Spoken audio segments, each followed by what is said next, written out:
함께 만드는 언론 미디어 합동조합.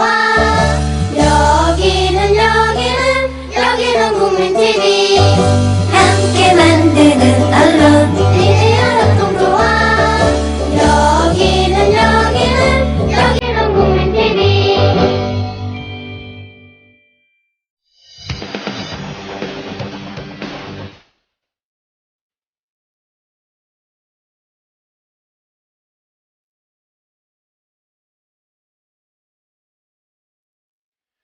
최동호의 스포츠당.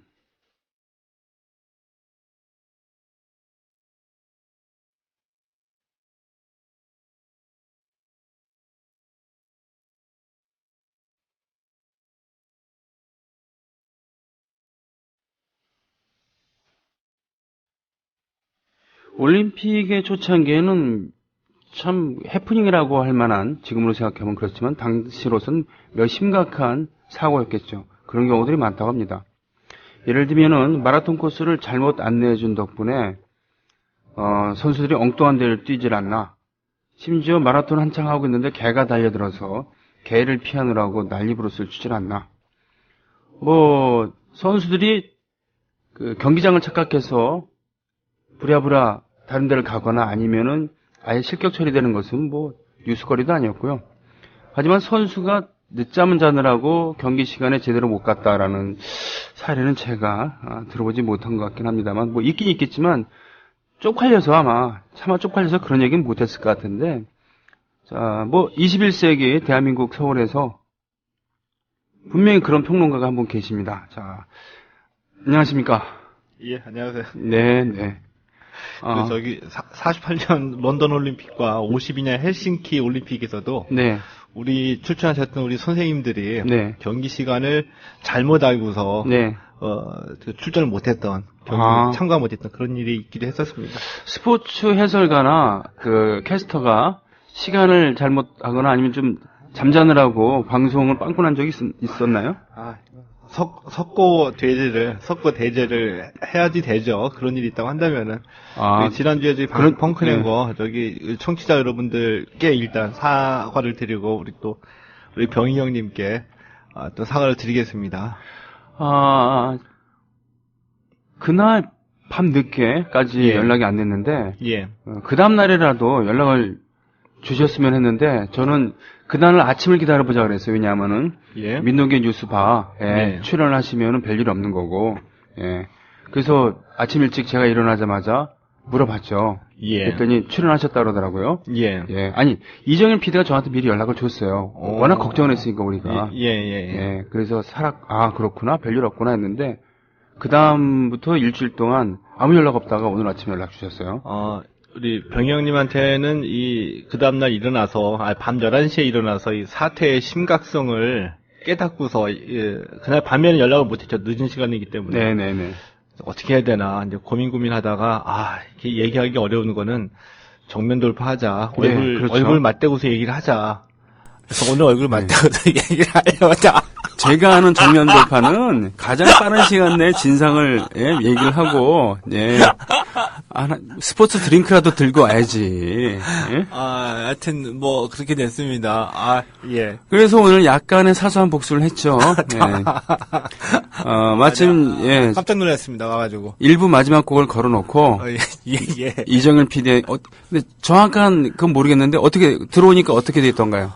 횡해요. 횡해. 사무실 다 비어있고. 그래가지고, 저 사무실 비어있고, 스튜디오에 들어오니까 이정희 PD 있고, 우리, 김일아 씨. 네네. 랑 있고, 그래가지고, 이게 웬일인가 했더니, 오늘 녹음한다고, 녹음 방송. 안 나왔다 그러는 거예요. 네네. 이럴 수가, 아까 카톡에다가 보복을 어떻게 하지, 이거 딱 하는 이게 이 일이었었나. 네.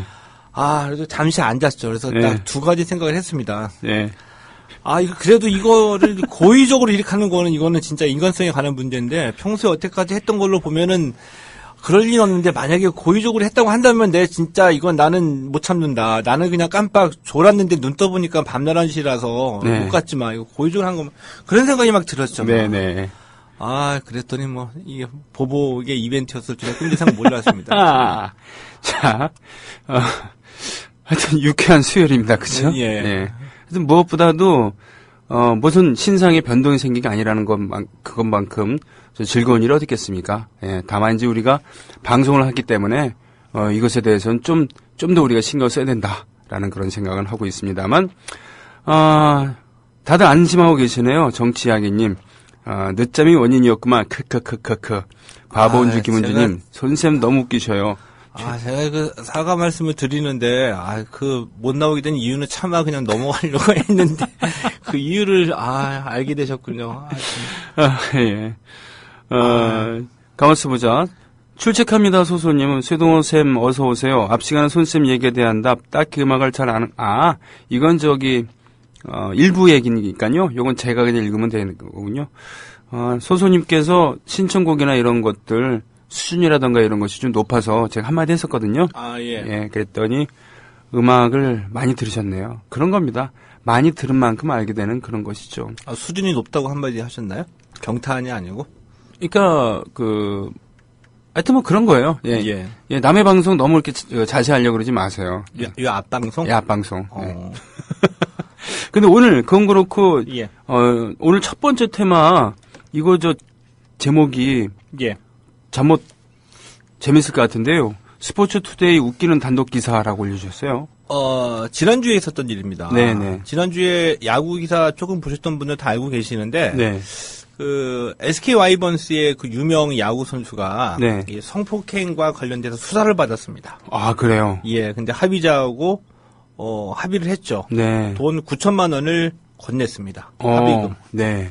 그리고 합의를 하고 경찰이 이 불기소 처분으로 검찰에 송치를 했다. 네. 이런 기사가 1월 15일에 새벽 6시 50분에 CBS에서 처음으로 나갔고요. 네. 그리고 8시 15분에 국민라디오에서 나갔고, 네. 또 8시 27분에 YTN FM을 통해서 나갔고, 오후서부터 이제 이게 보도가 막 되기 시작한 것이었습니다. 네. 그리고 그날에 TV조선, 스포츠서울, 스포츠조선, KBS 등등 해서 쭉 나갔거든요. 네. 근데 그날 밤 8시 50분에 스포츠투데이가 이것도 보도해서, 보도를 했는데, 네. 제목을 이렇게 달았습니다. 어떻게요? 단독. 아. 단독은 이제 특종이라는 얘기죠. 그렇죠. 단독. 유명 프로야구 선수 A 성폭행 혐의로 검찰 수사 중. 근데 이게 저는 이해가 가지 않는 겁니다. 그러게요. 왜 이렇게 그 단독이라는 표시를 달아가지고 다는지. 네. 그래서 최근 사례를 뒤져보니까 단독의 범람이더군요. 아. 이미 나간 거니까 전문지라고 그러고 얘기를 하죠. 네. 무슨 예전에 주간 야구나 지금 풋볼 리스트나 아니면은 업계 사정을 전해주는 전문지들. 네. 이미 나와 있는 기사인데 많은 사람들이 읽지는 않고 업계 사람들만 알고 있으니까. 네. 여기서 발굴된 팩트들을 가공해가지고 이 단독을 달고서 보도한 사례가 많이 있더라고요. 아, 그렇군요. 이건 진짜 남의 거 훔치는 일이죠. 네. 근데 이 단독을 쓰는 경우에 왜 이런가 그렇게 뻔한 일이죠. 이게 백일화에 드러날 건데 왜 그렇게 그런 예. 표현을 해요? 백일화에 드러나더라도 네. 일단 단독 달고서 내보내면은 사람들이 많이 본다. 네. 그리고 단독 달고 올리면은 이 포털 사이트에서도 보기 좋은데 일단 배치를 해준다. 이거 그다음에 항의가 들어올 수도 있는데요. 항의는 댓글로 달아오는데 댓글에 올라오는 건 개무시죠. 하나 악플이더라도 네. 댓글 많이 달리면 언론사로서는 좋다.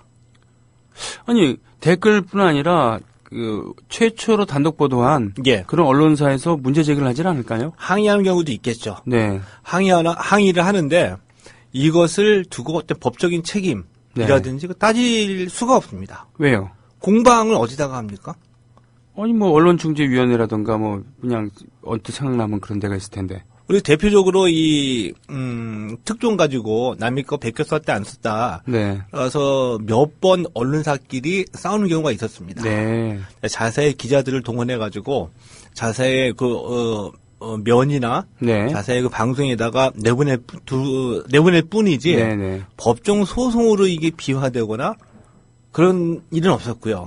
둘이서 싸우다가 그냥 그만두는 겁니다. 그렇군요. 예. 그러니까 이게 말이죠. 사회정의가 제대로 구현이 되지 않다 보니까 각 부문에 있어서도 명백한 잘못을 했음에도 불구하고 시시비비를 가리고 처벌을 받거나 그러질 못하고 흐지부지 되어지는 경우가 많은 것 같아요. 저는 그렇게 생각하는데요. 많은데 워낙 이게 혼탁해지다 보니까 아무도 가끔마다 그런 말씀 하시는 분들 계시죠. 이게 우리 사회에 지금 들어와서 가장 망가진 분야. 네. 가장 망가진 분야가 사실 저 언론이라고 봅니다. 네. 기자 같지 않은 기자들 와가지고 헛소리 해대는 방송들 많이 있죠. 네. 그리고 이 업계, 그러니까 언론 윤리를 외면하고, 네. 뭐 어뷰징 기사, 네. 제목으로 낚시질하기, 그리고 이 단독 표기 같은 것들은 이것들은 일종 업계에 굉장히 윤리였었어요. 그러니까 예전에는 아주 오래 전에는 네. 몇 군데 양심적인 데에서는 이 단독으로 나온 기사를 인용해서 자기들이 쓸 때는 어디에 보도에 따르면이라고 다 출처를 표시를 해줬었거든요. 지금 원래 그래야 되는 거죠. 예, 근데 어느 순간서부터 그런 것도 다 없어졌죠. 네. 그러니까 먹고 살기 바쁜 겁니다. 생존 게임이죠. 서바이벌 게임. 그 군소 인터넷 언론에서는. 그게 말이죠. 왜 우리, 다른 나라에서는 어떨지 모르지만, 우리나라에서는 몇 년이 내려오는 직업이기 이전에 하나의 그런 뭐라 그러나, 이미지 같은 게 있을 텐데, 예. 그 중에 하나는, 예를 들면 선생님은 지식의 전달자가 아니라 인격적으로도 어느 정도 완성이 된 사표가 돼야 된다라는 인식이 있죠. 그런 것처럼 기자라고 한다면, 일제시대에 그런 지사적인 그런 풍모, 지식인이고 현실 비판적인 것 플러스 일제의 글로서, 기사로서 어느 정도는 그래도 대항하는 그런 지사적인 면모, 이런 전통이 있었지 않습니까? 예. 근데 어느 순간 너무 그냥 하나의 직업일 뿐. 그래서 여러 군데 언론사 시험 보다가 예를 들면은 조선일보에서 떨어져서 한겨레 신문으로 가면은 한겨레 신문의 논조에 따른 그런 기자가 되고 예. 반대가 되면은 자기의 정치 상황과는 관계없이 그 회사의 그냥 직원처럼 행동을 하는 그런 거였는데 그게 가장 크게 변화가 오게 된 계기 중에 하나가 네. 전두환 정권 들어서면서였었거든요. 아, 그래요? 왜냐하면 이제 그 전두환 정권은 참 교활합니다. 네. 그러니까 이 전두환은 이 언론의 중요성을 일찌감치 파악을 했어요. 네네. 간파하고서 언론을 통제하기 위해서 물론 언론 통폐합을 실시하기도 했지만 당근과 채찍을 구사했죠. 한편으로는 이 언론사 기자들의 월급을 엄청나게 올려줬습니다. 아, 그 그렇군요. 아파트를 지어서 언론사 기자들에게 네. 또 아파트를 지어서 굉장히 헐값에 분양을 하기도 했습니다. 그러니까 내 말을 잘 들으면 네. 내 말 잘 들으면 이렇게 좋은 대우를 해주겠다고 보여준 거죠. 그랬군요. 그래서 전두환 정권 이래로 기자들의 월급이 굉장히 올라갔어요. 물론 이제 우리가 보통 제가 말씀드린 언론이라고 하는 중앙일간지랑 이제 방송사들을 얘기하는 건데 네네. 기자들이 많이 올라가면서 기자들에 대한 물론 이제 아까 말씀하셨던 그대로의 어떤 기자들에 대한 어떤 상징적인 의미도 있지만 네. 현실적인 직업으로서의 기자에 대한 인식도 굉장히 높아진 거죠. 네. 그래서 모두들 지망생이 많아지게 된 건데 네. 기자 지망생이 많아졌다는 의미는 두 가지 정도 포함하고 있거든요. 네. 왜냐하면 아까 말씀하신 그 지사적인 기자가 되겠다는 생각을 갖고 있는 친구들도 있지만 그것이 아니라 기자가 돼서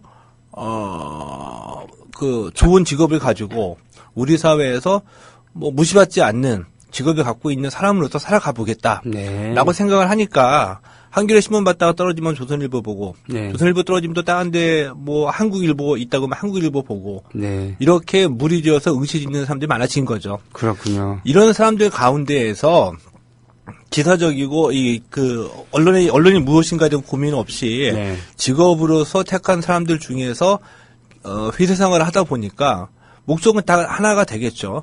출세. 아, 출세. 그러다 보니까 영혼이 없이 그 힘의 향방에 따라서 원하는 대로 써주고 말해주고 해줄 수 있는 그런 인간들을 우리 많이 좀 보고 있잖아요.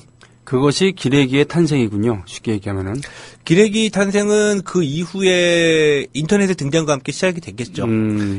인터넷이 시작이 되면서 인터넷을 기반으로 한 언론사 차리기가 워낙 쉬워지니까 기자들 한 3명, 4명만 채용해도 언론사로 이 인터넷 신문을 창간할 수 있다 보니까 네네. 물론 다 그런 건 아니지만 이러다 보니까 기레기들이 양산하게 된 거죠. 그렇군요. 앉아가지고 바깥에서 취재하지 않고 앉아서 실시간 검색어로 떠오른 단어들을 집어넣어가지고 거꾸로 네. 검색 순위 집어넣어서 만드는 이런 기사들 쭉 쏟아내고 이렇게 되는 거죠. 그렇기 때문에 취재원에게 한마디 연락도 안 하고 최초에 뜬 그런 인터넷 글 몇 개만 가지고 똑같은 내용의 그런 허위 보도가 복제되기도 하는 결과가 이어지기도 하겠군요. 예, 특히 뭐 스포츠에도 좀 있지만 스포츠보다는 이제 연애 쪽에 훨씬 더 많거든요. 만만한 연애. 예. 예, 그래서 예를 들어 가지고 뭐 이동국 급한 일이 있어서 한번 검색을 해보면 네. 이동국이 오늘 무슨 행사가 있었다고 한다면은 처음에 그 나오는 한 2페이지 정도는 전부 다 이름도 모르는 연애신문, 연애멘트예요, 전부 다. 그래서 좀 짜증 나죠. 네. 제목은 근사에서 들어가서 봤는데 뭐 이상한 것만 나오고. 네. 그러니까 다 그런 식이죠. 와가지고 기자회견하면서 물어보는데. 네. 뭐 이상형은 어떤 스타일이냐. 네. 뭐 이런 거 물어보는 거죠. 그런 기자들도 많이 있습니다, 사실은. 그랬군요. 자, 그렇게 해서 지금 그 단독 보도라고 하는 것은 미명화해서 남의 특종을 일단 가로채는 범죄 행위. 그리고 단독이 아닌 건데 단독이라고 과대 포장하는 과대 포장 행위. 이런 것이 왜 용인되고 있는가에 대한 얘기까지 했습니다. 예. 예. 이 얘기는 끝난 겁니까? 예. 예, 알겠습니다. 올림픽 축구 예선전 8강 정리에 보니까 뭐 북한도 예, 북한 아주 운이 좋았어요. 1승도 없는데 2무 1패로 올라갔죠? 예, 맞습니다. 예. 뭐 일본 올라갔다 그러고요. 예. 예, 얘기 좀 해 주시죠. 카타르 도하에서 아시아 축구 연맹 23세 이하 챔피언십이 열리고 있거든요. 네. 이제 리우 올림픽 예선을 최종 예선을 겸하고 있습니다. 네. 8강이 거의 다 드러났어요. 네. A, B, C, D조까지 있는데 A, B, C조까지 지금 결정이 났고 네. D조는 내일 조별리그 마지막 경기를 통해서 결정되게 됩니다. 네. 근데 오늘 새벽 1시 30분에 우리나라와 이라크의 조별리그 마지막 경기가 있었거든요. 네. C조 1위를 가리는 경기였었는데 네.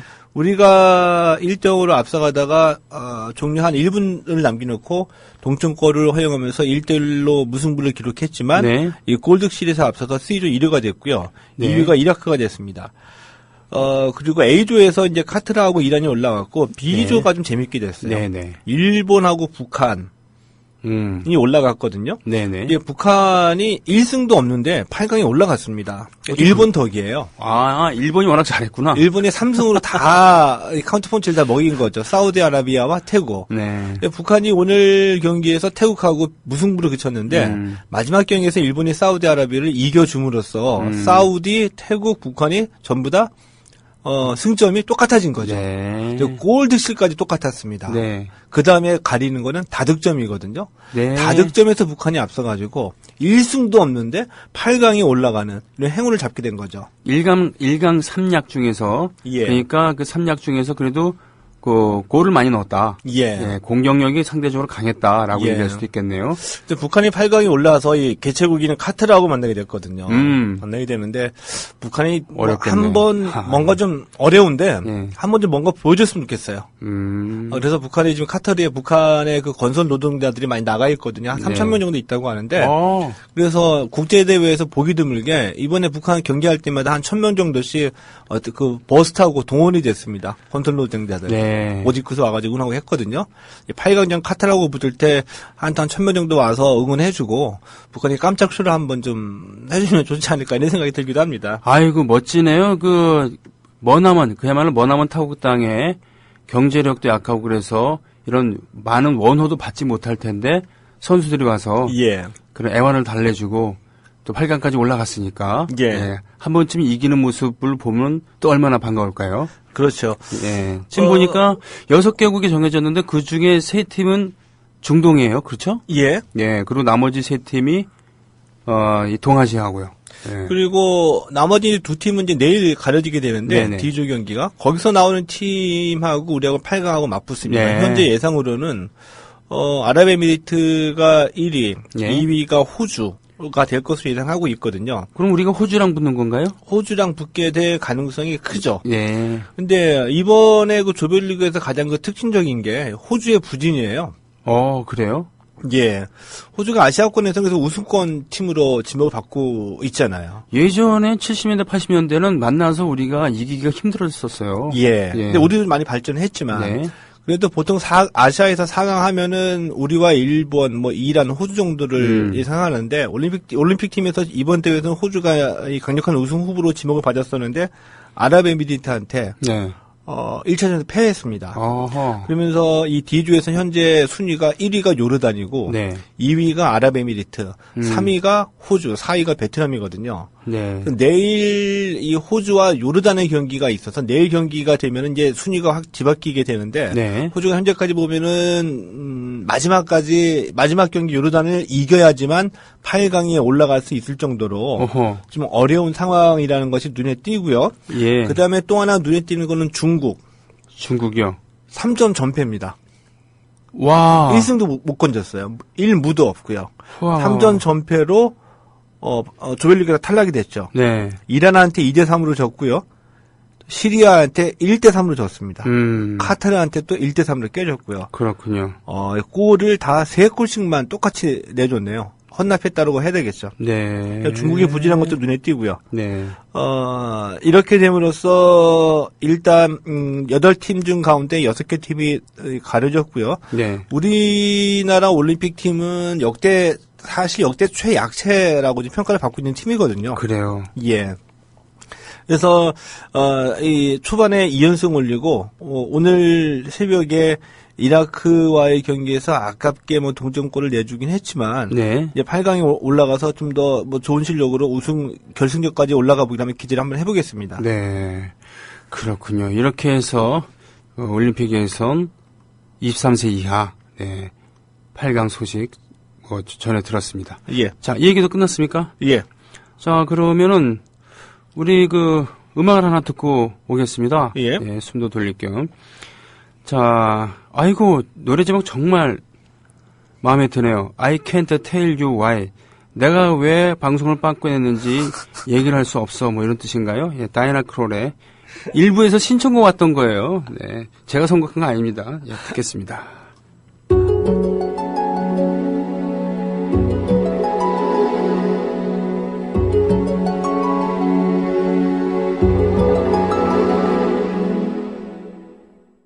예, 다이나 크롤의 I can't tell you why 함께 들으셨습니다. 게시판 가볼게요. 합의금이 9천만 원이라고 했으니 연봉 5천 이하급은 아닐 가능성이 크겠군요. 이런 분석도 가능한 겁니까? 이게 과학적이진 않은 것 같은데요. 네. 급하다고 생각하면 자기 전세금 빼도 줄 수도 있지 않을까요? 그렇군요. 네.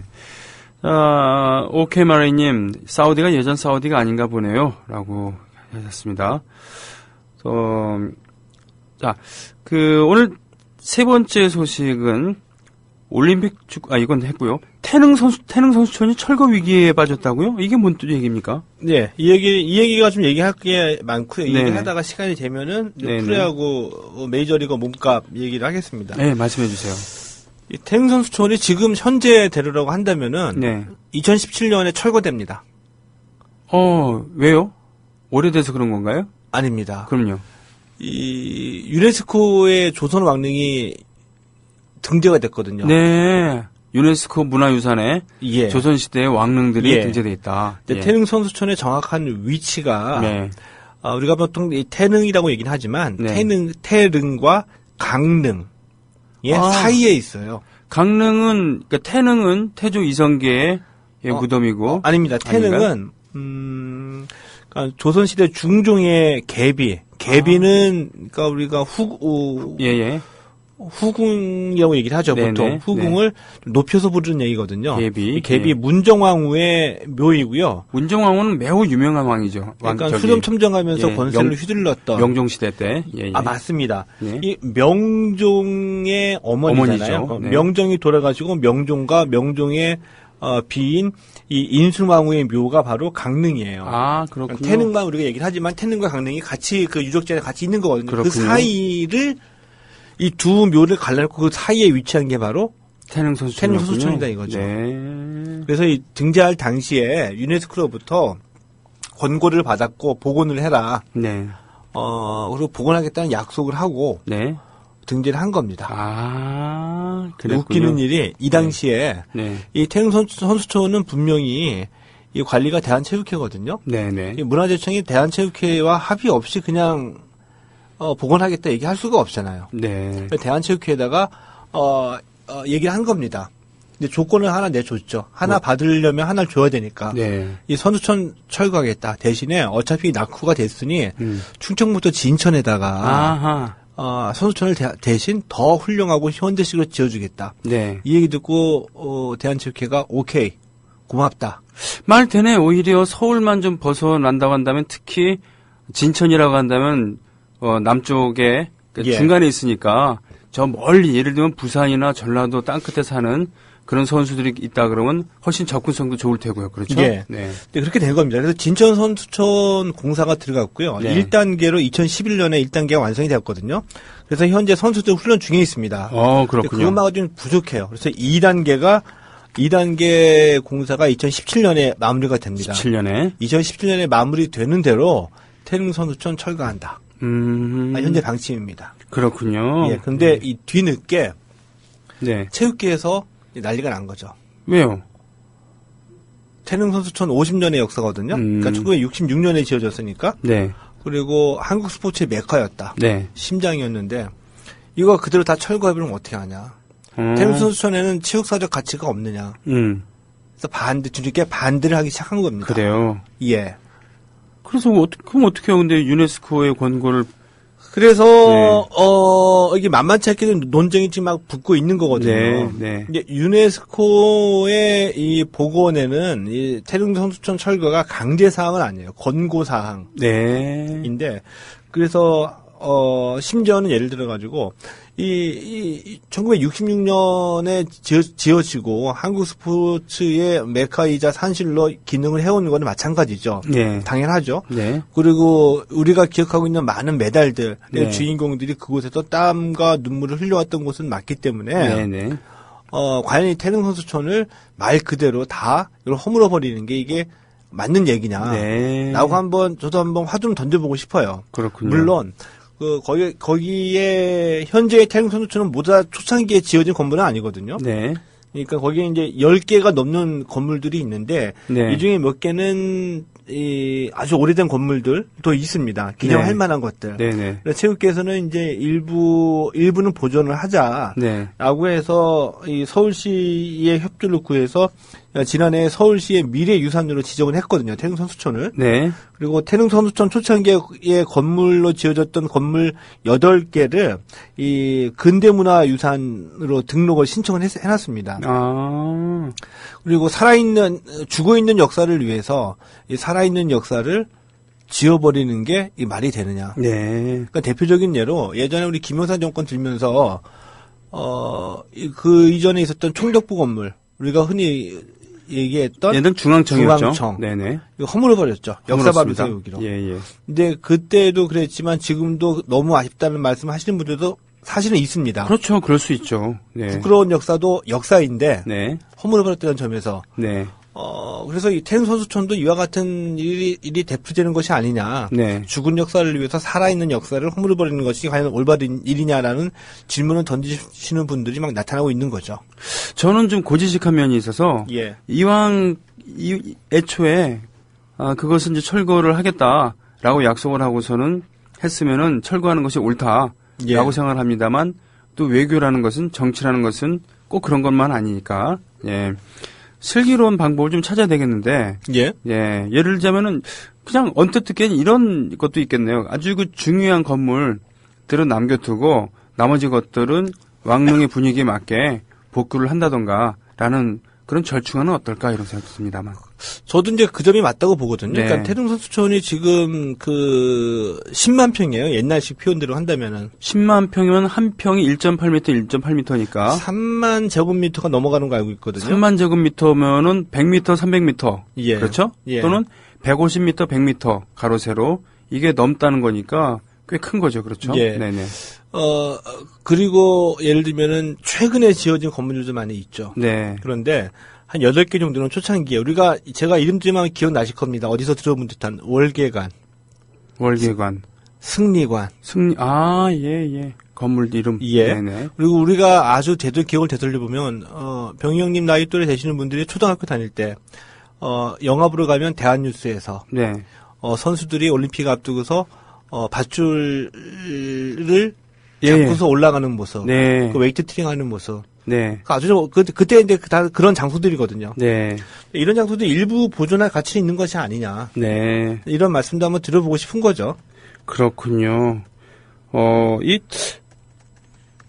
그러게요. 1966년이면은 사실 제가 태어난 해인데, 그때 이후로 저도 엘리트 스포츠계의 산실이고, 거기서 일어났었던 수많은 에피소드는 물론이고, 거기서 청춘을 불태웠었던 그런 선수들이 어디 한두 분이겠습니까? 근데 참, 이 체육 얘기만 할 것은 아니고, 네. 사실 조금만 더 말씀드리면, 66년에 이게 만들어진 거거든요. 네네. 근데 64년에 도쿄올림픽이 있었잖아요. 네. 도쿄올림픽이 그 당시에 굉장히 신경을 많이 쓸 수밖에 없었던 대회였었어요. 네. 왜냐하면은, 우리 휴전 직후에, 네.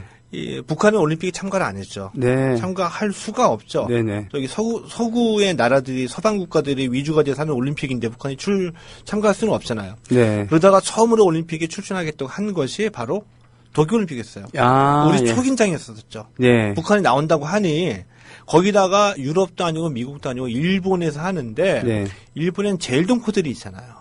그렇군요. 제일동포 사회도 남과 북으로 갈라져 있었었는데 네.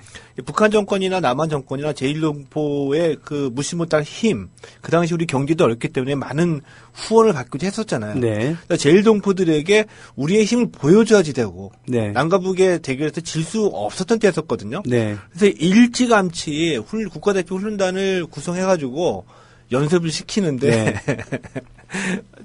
태릉 선수촌이 없잖아요. 그러게요. 어디서 어떻게 훈련시키겠어요? 어떻게 했습니까, 그래서? 그래가지고 이제 동숭동. 동숭동이 이제 합숙소를 하라는 말을 했죠. 네. 정원이 60명. 모자랍니다. 네.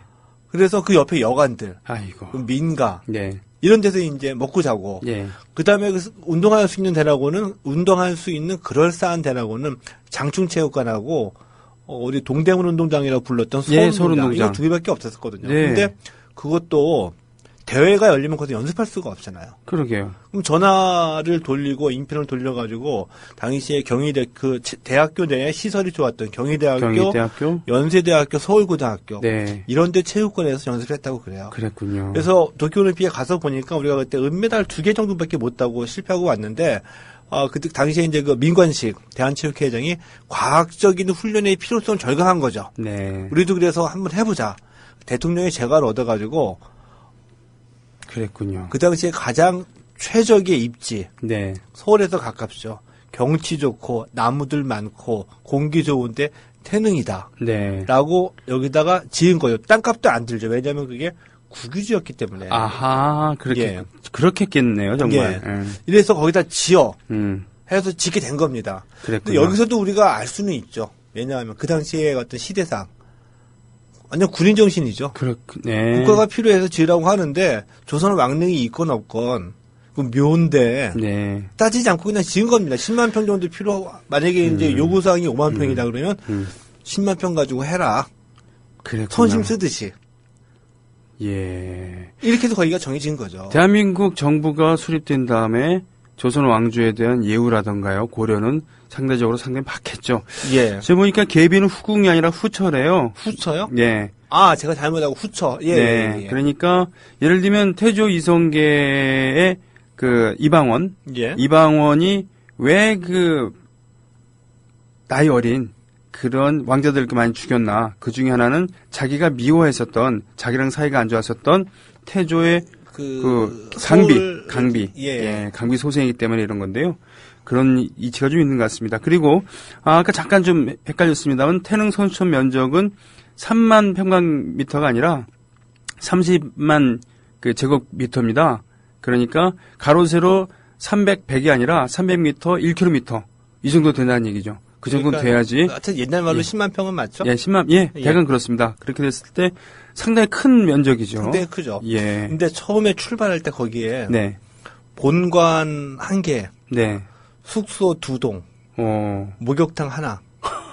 이렇게 처음에 66년에 지어놓고, 네. 그 다음 이제 하나씩 실내 체육관 짓고 수영관 네. 짓고 하나씩 들어선 것이었거든요. 그랬군요. 그러니까 우리가 기억하는 태릉 선수촌의 모습은 대한뉴스 같은 데서 보는, 네. 이제 우리가 보는 그런 거였었는데, 네네.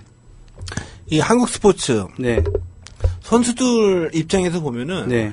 그곳에서 젊었을 때 물론 이제 개인적인 목표도 있었겠지만 네. 그 당시 우리 시대가 요구했던 어떤 국가와 민족을 위해서 네. 라는 그 명분에 동참을 해서 땀과 눈물을 흘렸던 네네. 때였었거든요. 네네. 그러니까 나름의 의미는 있다 이거죠. 네. 또 한 가지 웃기는 거는 뭐냐면 이 태릉과 강릉 이 왕릉 묘에다가 이런 거를 지으라고 얘기했던 것도 넌센스였었지만 네. 2009년 당시에 유네스코에 네. 등재할 당시에 이 사실을 대한체육회에다가 협조를 받아야 되기 때문에 네. 선수촌 철거는 통보를 하고 협조를 구한 거죠. 예. 이거 철거하자 대신 현대식으로 지어줄게. 예. 여기 이 당시까지만 하더라도 그 누구도 네. 이 태릉 선수촌의 어떤 그 체육사적 가치 네. 그리고 근대 문화유산적 가치에 대해서 고민했던 사람이 아무도 없었다는 겁니다. 그랬군요. 뒤늦게 이제 이 얘기가 나오니까 모두를 안 된다고 하고 있는 거죠. 이 계기가 어디서 왔냐면은 깨닫게 네. 된 것이 동대문 야구장 하고 동대문 운동장 네. 철거되고 난 뒤에 네. 체육시설도 나름의 우리의 어떤 가슴 속에 있는 추억과 기억이 있는 공간이구나. 그런 구조물이구나. 나중에 알게 된 거죠. 하긴 일본을 예를 들면 고시행구장 있잖아요. 예. 고시행구장 같은 경우는 어느 그냥 건물 하나의 그런 의미 외에도 해마다 지금 수십 년 동안 일제시대 때부터 수십 년 동안 반세기 이상 지금 전국 고등학생들의 땀과 피와 눈물, 추억이 서려 있는 곳이기 때문에 일본인에 있어서 고시행구장이라는 것은 도쿄돔 같은 거와 비교할 수 없는 그런 가치가 있는 건 아니겠습니까? 그렇죠. 네네. 예. 그렇게 따진다고 한다면 우리나라에도 물론 일반인들이 거기 가서 구경을 한다거나 그런 추억이 있는다기보다는 선수들만의 그런 것이긴 하지만 그렇다고 해서 전혀 의의가 없는 건 아니다. 예. 그래서 일부는 좀 보존했으면 좋겠고요. 네. 그것을 그 체육 박물관이라 네. 이런 것 등으로 우리와 함께 할 수 있는 공간으로 갖고 가는 게 네. 현명하지 않나 하는 생각이 들기도 합니다. 그렇군요. 예. 알겠습니다. 그러고 보니까 저는 태릉 선수촌 가보셨겠네요, 진짜. 많이 갔죠. 많이 네. 가는데 우리 그런 얘기 있지 않았습니까? 어떤 뭐냐면 제가 중고등학교 다닐 때까지 네. 하더라도 그 대한뉴스에서 봤을 때 그 느낌 중에 하나는 네. 태릉 가면 진짜 좋은 음식 잘 먹겠다. 네, 그렇죠. 그래서 어느 한순간 그런 생각도 들었었어요. 네, 네. 태릉 가가지고 밥 한번 먹어보면은 네. 소원이 없겠다. 네. 그래서 진짜 좋겠구나 네. 생각이 들었었거든요. 그래서 이제 90년대 기자생활 시작하면서 밥을 기회 있을 때마다 먹고 했었었는데 네. 그때 좋았습니다. 좋았는데 그냥 가가지고 취재했다 그러고 식판 들이대면은 좋거든요. 네. 근데 2000년대 되면서부터 어느 순간인가 밥을 잘 안 주려 그래요. 오. 그리고 이 식판 넣으면은 어디서 왔냐고 물어보고 그러더라고요. 왜 그런가 했더니 예산이 줄어드는 겁니다. 아하. 점점. 그렇군요. 그래서 한때는 우리나라에서 제일 좋은 곳, 네. 제일 좋은 음식과 제일 좋은 환경이었었는데 그게 어느 순간서부터 딱 낙후된 곳. 그랬군요. 그렇게 변화가 좀 됐죠. 뭡니까. 그래요. 오래된 얘기이긴 합니다만, 우리나라의 중량급의 간판 스타, 복싱. 예. 그래서 올림픽에서 메달을 땄다 했을 때, 중량급, 헤비급에서, 무제한급에서 딴 선수는 사실 제 기억으로는 지금, 김유현, 백현만 선수, 백현만 선수밖에 없었는데, 태릉 선수를 취재 갔던 프로그램을 봤는데, 예. 다른 체급 관련 선수들은 체중 조절 때문에 마음껏 못 먹는데, 그 선수는 식판 가득 음식을 담아놓고, 예. 드시고 있는 모습, 그래서 기름기 번들거리는 그래서 마음껏 먹고 있다고 해서 예. 참 부럽겠구나 이런 생각을 했었습니다만. 근데 네. 체중이 운동 선수들에게 가장 큰 고민 중에 하나이거든요. 네. 근데 이제 감량을 해야 되는 선수들도 있고 오히려 쪄야 되는 선수들도 있습니다. 네. 근데 네. 이 감량해야 되는 선수들 크게 보면 사실은 두 가지로 갈려요. 어떻게 해요? 감량을 해야 되기 때문에 음식을 보고서 진짜 안 먹는 선수가 있고 네.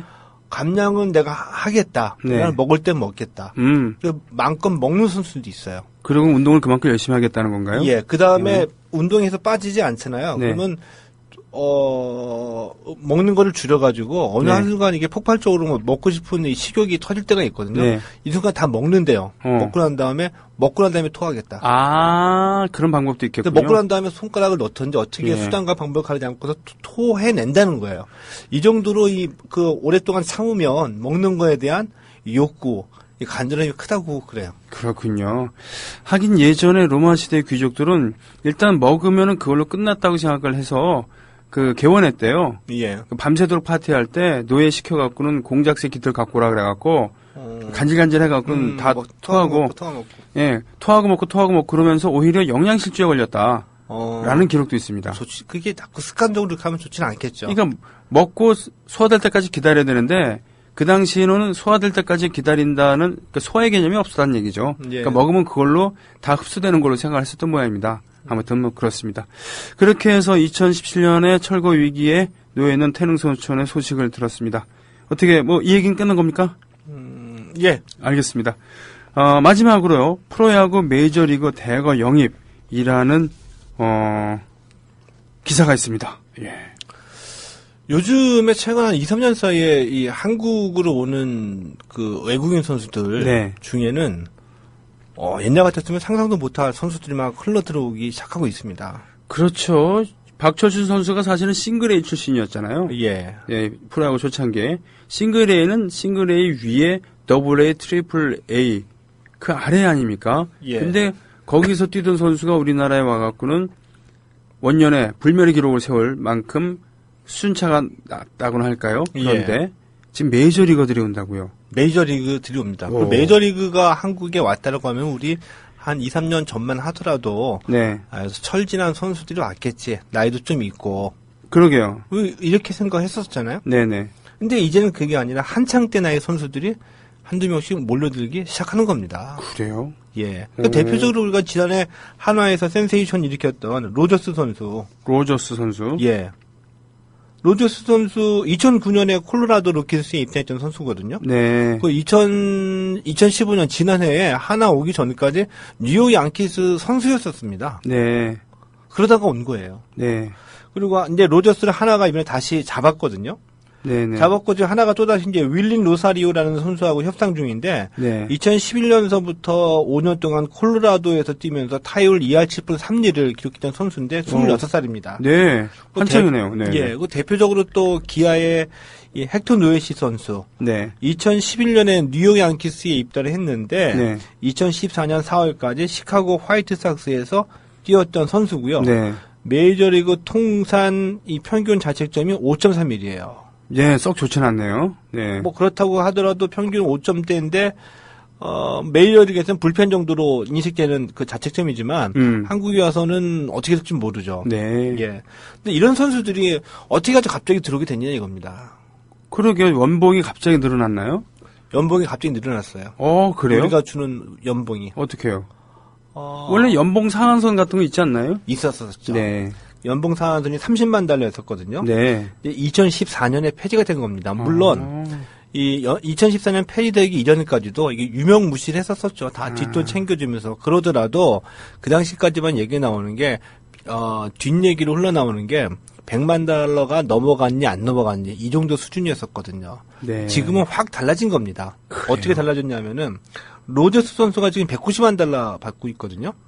190만 달러. 예, 그러니까 올해 연봉이 190만 네. 달러. 그러니까 23억 원입니다. 예. 근데 이게 이렇게 특급 선수들의 몸값 같은 경우에는 일본 프로야구 외국인 선수들하고 뒤지지가 않아요. 2억 엔인데요. 그렇죠? 예. 그렇습니다. 그러게 말해요. 그래서 실제로 로저스 선수 같은 경우에는 요미우리하고 라쿠텐 네. 러브콜 보냈었습니다. 이거를 하나가 다 제치고 잡은 거예요. 야. 그리고 저 기아의 아까 말씀드린 헥토 노메시 선수 있죠. 네. 이 친구도 170만 달러거든요. 몸값이. 네. 20억 원이 넘어간다는 얘기죠. 그 메이저리거가 되면은 거기 예. 노동조합도 있기 때문에 최소 연봉이라는 게 있는데 예. 그 최소 연봉이 뭐 3,40만 달러 정도 수준 아닙니까? 그렇죠. 네. 그런데 네. 메이저리그에서 뛰다가 네. 있다가 기회를 잡지 못해서 메이저리그에서 이 선수 이름만 걸어놓느니 네. 차라리 이 정도 연봉이면 여기서 한 5년만 뛰어도 $100만. 게다가 그만큼 주목도 받고 경기하는 재미도 있을 거 아닙니까? 자꾸 예, 그러면서 주전으로 대접받으니까. 한국 애들이 메이저리그 와서 뛰는 걸 보니까 네. 이제는 한국 야구에서 뛰어도 네. 내 경력에도 도움이 되고 아하. 실력이 줄지 않는다는 얘기죠. 배울 것도 그렇군요. 있다더라. 이렇게 돼버리는 거죠. 반대로 그 한국 리그, 프로야구 리그에서 주목을 받으면은 다른 나라에서 더 큰 네. 리그에서 러브콜이 올 수도 있으니까 심지어 메이저리그에서도 말이죠. 예. 그렇군요. 그래서 지금 사정이 이렇게 좀 변해가고 있는 겁니다. 그랬군요. 여기에다가 기업에서 예전 같았으면은 그 $170만, $190만 달러짜리 선수 데리고 오는 꿈에도 못 꿨거든요. 네. 근데 기업이 일부 구단에서 이렇게 이 거액을 쏘게 된 이유 중에 하나는 네. 물론 이제 기본적으로 프로야구 인기가 상승했다 네. 이런 것도 좀 있고요. 인기가 상승하다 보니까는 두 가지 현상이 나타납니다. 어떻게? 예. 구단에서도 성적에 더 매달리게 되겠죠. 그러니까 더 쏴야 되는 거고 네. 또 하나 국내 FA 선수들 몸값에 거품이 꼈다는 건 모두 다 알고 있는 거죠. 그렇군요. 예. 그래서 이 국내 FA 선수들 평균 연봉이 20억 원 정도 넘어가거든요. 그러니까 그렇다고 해서 기아 같은 경우에 이번에 FA 선수 한 명도 안 잡았습니다. 20억 원이면은 메이저리그에서 확실한 애 데리고 오자. 그랬군요. 돈 모아서. 이런 구단도 지금 나타나고 있는 겁니다. 그러니 결국은 서로 이해가 맞아떨어진 결과. 예. 즉, 그 경제력도 또 프로야구에 투자할 돈도 이렇게 많아지지만 반대로 외국에서도 예전처럼 우리 리그를 이렇게 보는 눈이 낮지만은 않다. 예. 라는 그런 얘기 있겠군요. 알겠습니다. 이렇게 해서 프로야구 메이저리그 대거 영입 이 얘기까지 마쳤고요. 한편 오늘 글을 올려주셨습니다. 그러니까 블루맨님께서 이분 대구 출신이시거든요. 예. 대구에 계신 분인데 삼성 라이온즈의 원년 에이스 황규봉 씨가 18일 별세하셨다는 그러한 소식을 올려주셨습니다. 우리나라 원조 소방수잖아요. 프로야구 그렇죠. 리그에. 예. 이분을 기리는 말씀을 한 1분 정도 이렇게 1분 정도 부탁드리겠습니다. 이분이 제 정확하게 기억은 나지 않는데 네. 대구 출신이었었고 네. 그러니까 경북고 에이스래. 그렇죠. 이 출신이죠. 대구에서 고등학교 나오고 대학도 아마 고려대학교는 이제 가셨는데 예, 예. 대학은 이 대구 출신이었었고요. 초창기에 삼성의 그 마운드 주축 선수였었죠. 네. 그러니까 이미지상으로 보게 되면은 굳은 일은 많이 했었지만 네. 좀 2인자적인 느낌은 좀 있어요. 네. 왜냐면은 이 삼성을 대표하는 딱 한 명의 선수를 얘기할 때 그 당시에 뭐 이선이 있었고 친구였었습니다. 그 뒤로 뭐 김일종 이렇게 등장했기 때문에 네. 오히려 그 굳은 일을 도맡아 해온 선수라고 볼 수가 있겠고요. 네. 물론 이제 코치 생활도 했지만은 그 은퇴 이후에 이렇게 순조롭지만은 못한 생활을 하셨던 것 같습니다. 네. 예. 그래서 쓸쓸하게 야구인의 인생을 마치게 됐는데 이런 분들의 어떤 명복을 빌면서 그리고 꼭 그 야구나 축구나 모든 스포츠에서도 네. 그 스타 이외의 선수들 중에서는 또 네. 은퇴한 들 보면은 안타까운 스토리 갖고 있는 분들 많이 있거든요. 네. 이런 분들에 대해서 좀 더 관심을 가져야 되지 않을까 이런 생각이 들기도 하네요. 명복을 빕니다. 그렇군요. 73년도인 고려대학교 1학년 때 필리핀 마닐라에서 훈련 중이다가 화재 때문에 호텔에서 뛰어내려서 허리를 다쳐서 고생을 하기도 하셨고요. 프로야구가 출범했을 때 친구인 이선희와 더불어서 삼성 라이온즈에 입단을 해서 원년 소방관으로 활약을 하기도 했었고 투수 코치 됐지만 그 후에 은퇴하고 사업에 실패하고 가족과도 헤어지고 야구인들과도 관계가 끊기면서 부고를 알린 그런 이선희 선수 코치 지금은 어디입니까? 지도자 생활하고 계신데 이분이 연락했음에도 불구하고 빈소가 썰렁했다는 그런 아픔이 있군요. 알겠습니다. 최동호의 스포츠당 오늘 여기서 마치겠습니다. 오늘 강나루님 최동호 단웅수님을 대신해서 신청곡 하나 골라봅니다. 시카고의 Hard to Say I'm Sorry. 예, 좋습니다. 선곡할게요. 자, 이 노래 들으면서 오늘 방송 마치겠습니다. 전 근데 아무 일 없이 이렇게 이번 주 뵙게 돼서 너무너무 반가웠습니다. 예. 고맙습니다. 예, 다음 주에 뵙겠습니다.